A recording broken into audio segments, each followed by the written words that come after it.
अमीर घमंडी सास की लंगड़ी काली बहू। आर्यन एक गुंडे जैसा लड़का था जो सिर्फ मारपीट करना जानता था। बाजार में एक चोर एक औरत का पर्स लेकर भागता है। ये देखकर आर्यन उस चोर को पकड़कर बहुत मारता है। साले तेरी हिम्मत कैसे हुई? पर्स चुराएगा तू? आज तो तेरी गर्दन गई। मैं क्या छोड़ दूंगा फिर तुझे? साले कॉलर से हाथ हटा। नहीं हटाऊंगा। बोल क्या करेगा? अब तू मेरे को जानता नहीं है। मैं इस एरिया का गुंडा हूँ, गुंडा। साले चाकू से घोंप दूंगा। अरे अरे मारम पिट्टी हो रही है। अरे कोई पुलिस को बुलाओ, देखो। ए शेमड़े, मेरे को चाकू क्या दिखा रहा है? मैं डरता नहीं हूँ। आर्यन चोर की बात सुन उसे चाकू दिखाता है। इतने में पुलिस आकर चोर को छोड़ देती है, उल्टा आर्यन को पकड़ लेती है क्योंकि वो गुंडा भी था।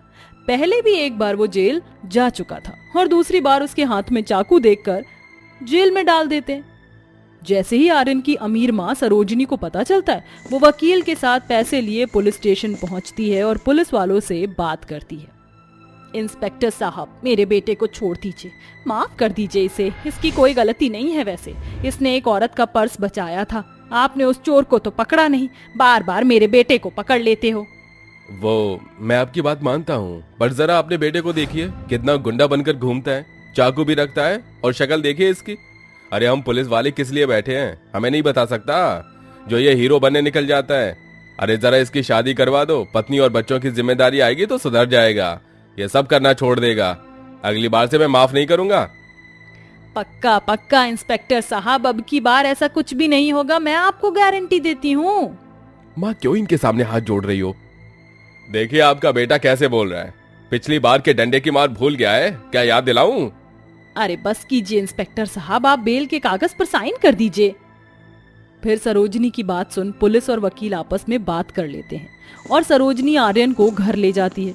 उसे अपने बेटे की काफी चिंता थी, इसलिए वो कुछ दिन बाद पंडित जी के पास जाकर कहती है, अरे पंडित जी, आप मेरे लड़के के लिए कोई लड़की बताइए ना। मैं कब से आपसे शादी की बात कर रही हूँ। अरे कैसे बताऊं? आपके लड़के के कोई गुण भी है? पूरा का पूरा तो गुंडा है। क्या शक्ल दिखाऊं इसकी? जिसको दिखाया है, कोई भी लड़की वाले आपके बेटे की शक्ल देखकर उससे शादी नहीं करना चाहते हैं। मेरी नजर में एक लड़की है जिसकी अभी तक शादी नहीं हुई है, उसके लिए भी कोई रिश्ता नहीं मिल रहा। दरअसल वो लड़की काली है और थोड़ा लंगड़ा कर चलती है। वैसे तो ठीक है और संस्कारी भी है। बोलो तो बात चलाऊं? अब जब कुछ मिल ही नहीं रहा तो उसी लड़की से शादी करवा दीजिए। ठीक है, तो मैं बात करता हूँ।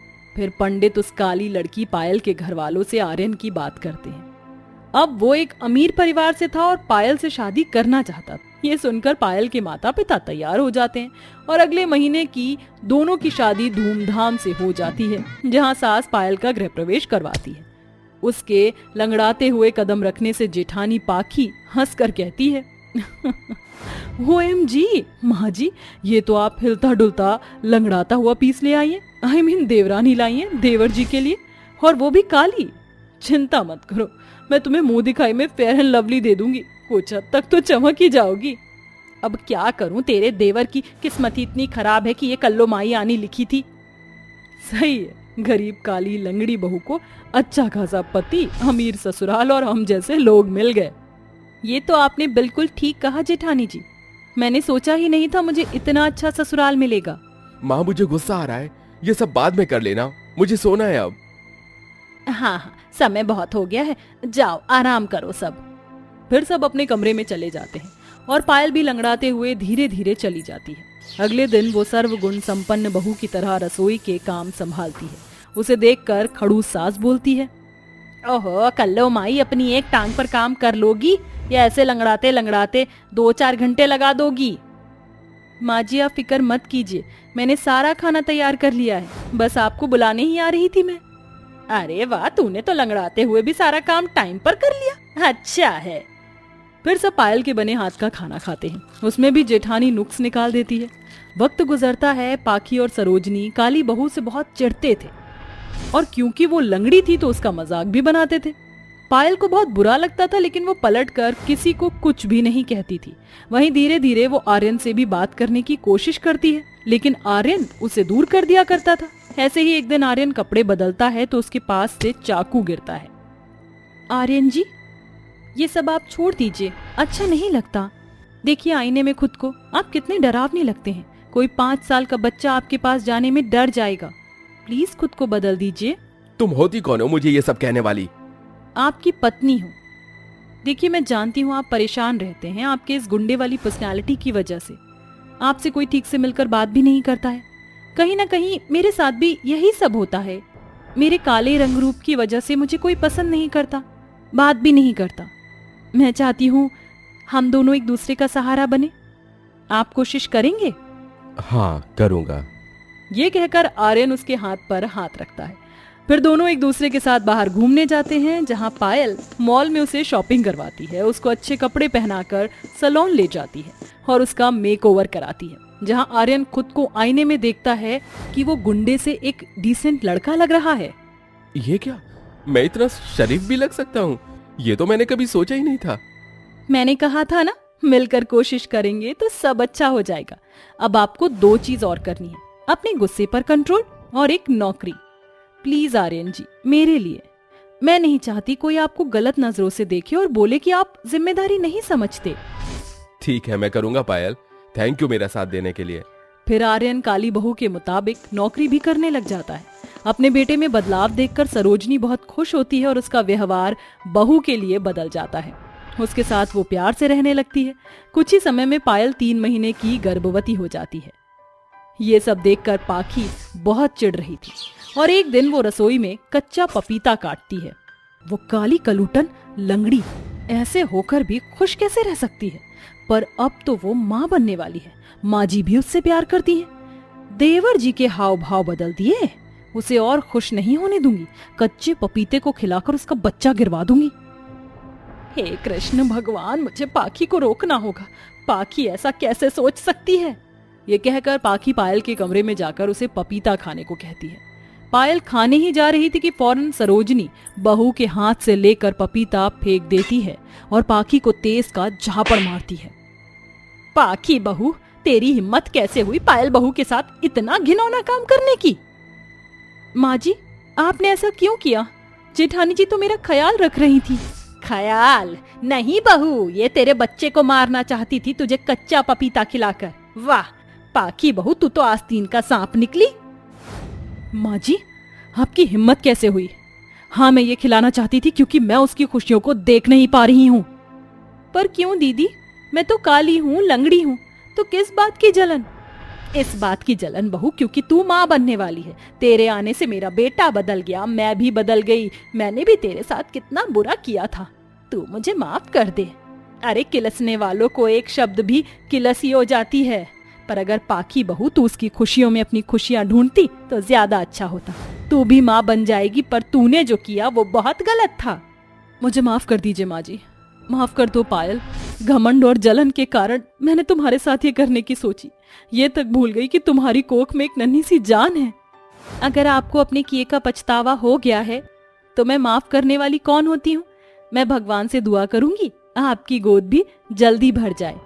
इसके बाद पाखी खुद को सुधार कर पायल का ख्याल रखती है। वहीं कुछ महीनों बाद पायल एक प्यारे से बेटे को जन्म देती है और पाखी भी गर्भवती हो जाती है। इस तरह सब खुशी खुशी रहने लगते हैं।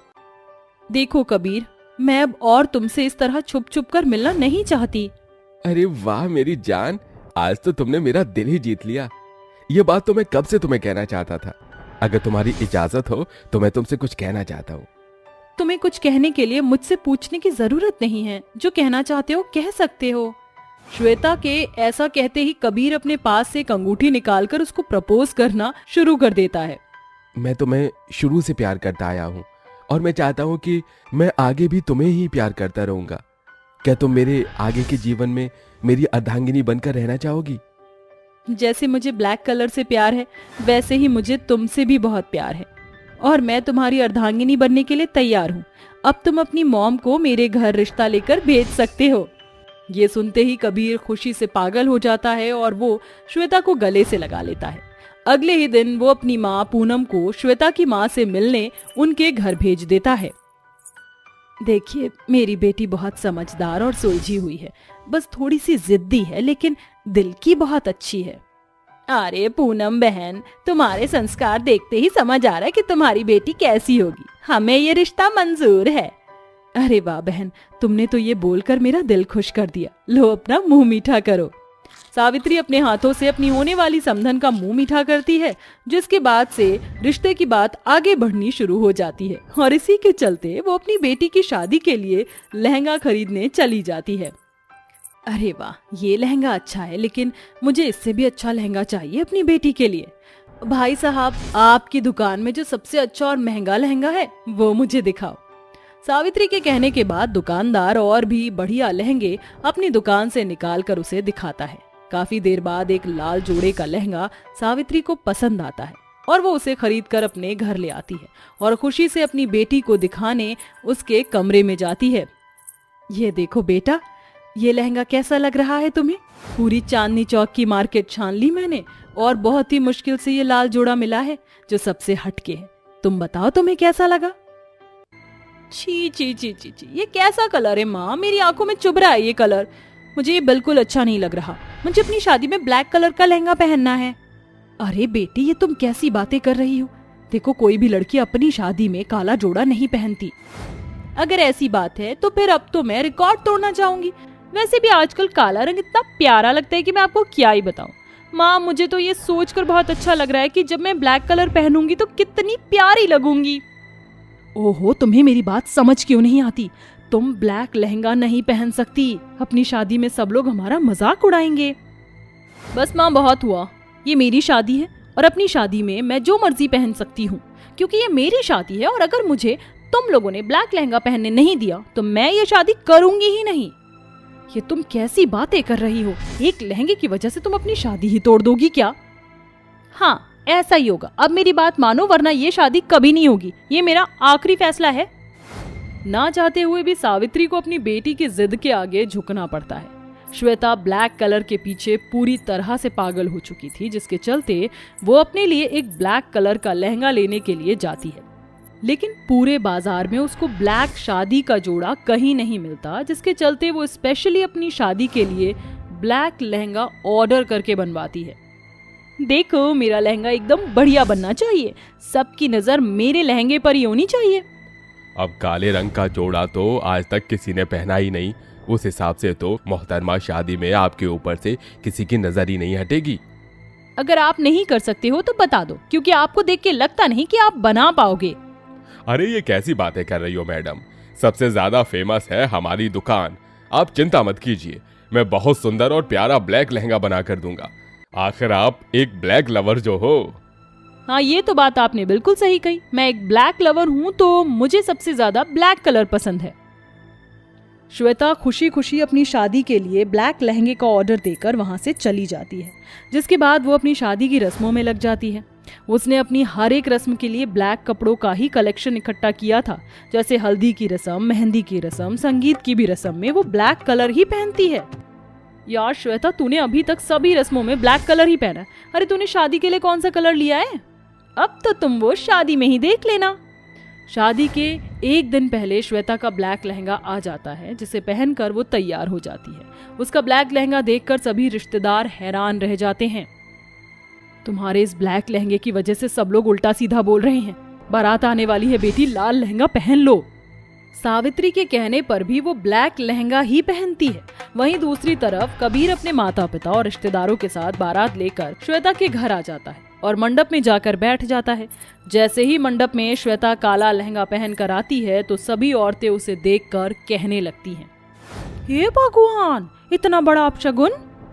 और इस लड़की को जरा भी अंदाजा नहीं कि शादी के समय काला वस्त्र शरीर पर नहीं होना चाहिए। अरे बहन, तुम ही समझाओ अपनी होने वाली बहू को। हाँ, मैं समझाती हूँ। पूनम अपनी बहू के पास जाकर उससे कहती है, बहू, ये सब क्या है? अपनी शादी के दिन कोई काला जोड़ा कैसे पहन सकता है? जाओ, इसे बदलकर कोई लाल रंग के वस्त्र पहन कर आओ। ये सुनते ही श्वेता को गुस्सा आता है और वो गुस्से में कबीर से कहती है, अगर अब मुझ पर और रोक टोक की गई तो मैं अभी के अभी ये मंडप छोड़ के चली जाऊंगी। कबीर, अब देख लो, अगर तुम्हारी माँ को मेरे इस ब्लैक कलर के लहंगे से कोई दिक्कत नहीं है तो ही मैं ये शादी करूंगी। अरे शांत हो जाओ श्वेता। और माँ, आप भी ना, क्या फर्क पड़ता है? जो है सब ठीक है। अब आप अपने बेटे का घर खराब मत करो। अपने बेटे की बात सुनकर पूनम कुछ नहीं कह पाती और चुपचाप एक कोने में खड़ी हो जाती है। शादी वाले दिन कई लोग ब्लैक जोड़े में दुल्हन यानी श्वेता का काफी मजाक उड़ाते हैं। शादी के बाद भी श्वेता अपने कमरे का फर्नीचर भी ब्लैक कलर में चेंज करवा देती है और अपने साथ साथ अपने पति कबीर को भी ब्लैक कलर पहनने के लिए बोलती है। इसी दौरान वैलेंटाइंस डे आता है और कबीर श्वेता को घुमाने के लिए कहता है, चलो श्वेता, आज वैलेंटाइंस डे है, घूमने चलते हैं। ठीक है, तो आप ब्लैक कलर पहनो और मैं भी ब्लैक ड्रेस पहनकर तैयार हो जाती हूँ। कबीर उसकी बात मान लेता है और ब्लैक कॉम्बिनेशन में कपड़े पहनकर वो घूमने निकल जाते हैं। लेकिन वहां पर सभी ने लाल, गुलाबी, सफेद कपड़े पहने होते हैं। श्वेता को काले रंग की ड्रेस में देखकर वहां घूम रहे सभी कपल उस पर हंस रहे होते हैं, जिसके चलते श्वेता को बहुत अजीब लगता है। ये लोग बिल्कुल एंजल की तरह लग रहे हैं और हम लोग बिल्कुल डेविल की तरह। ये सभी लड़कियां इन कलर में बहुत प्यारी लग रही हैं, हमें भी ऐसे ही कपड़े पहनने चाहिए थे। उस समय श्वेता को महसूस होता है कि हर एक रंग का अपना एक मूल्य होता है। वो कबीर के साथ एक शोरूम में जाकर रंगीन कपड़े खरीदती है और उन्हें पहनकर कबीर के साथ वैलेंटाइन को सेलिब्रेट करती है। उस दिन के बाद वो अपने पति के ऊपर अपनी पसंद थोपना छोड़ देती है और सबके साथ कलरफुल लाइफ खुशी खुशी जीने लगती है।